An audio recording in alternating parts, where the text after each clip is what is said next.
جزاکم اللہ خیر۔ مولانا، اذان مغرب کے بعد اور جماعت سے پہلے 2 رکعت سنتیں ادا کرنا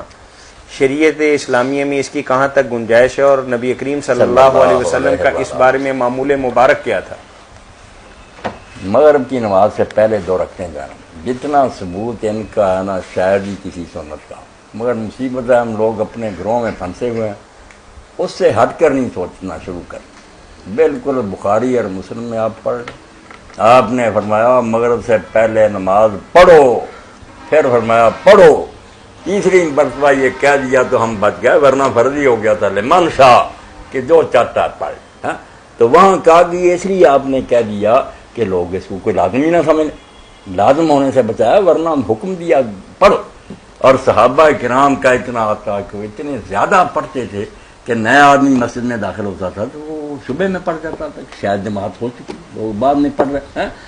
بے شمار روایتیں۔ اور اسی سے مجبور ہو کر علامہ کمال الدین ابن الحمام رحمۃ اللہ علیہ نے فتح القدیر میں شرح ہدایہ میں کہا کہ یار ہمارے مذہب میں اگر یہ نہیں تو یہی ہے نا کہ اس کی کوئی تاکید نہیں کی،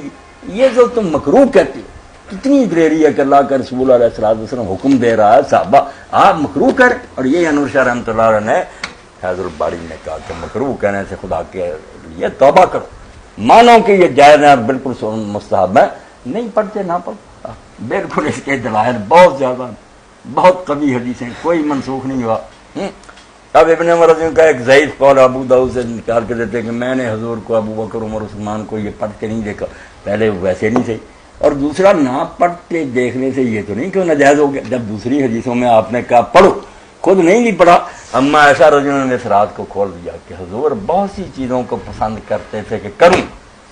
مگر اس لیے چھوڑ دیتے تھے کہ امت میری پیروی میں کہیں تنگی میں نہ پڑ جائے،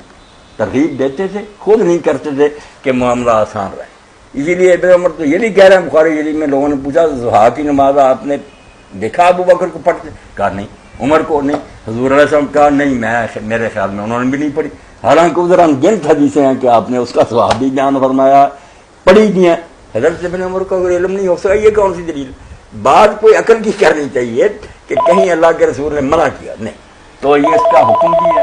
صحابہ نے پڑھی بھی آپ کے سامنے، اور کئی حدیثوں میں یہ بھی ہے کہ خدا آپ نے پڑھی، تو ساری علامہ البانی۔ السلام علیکم۔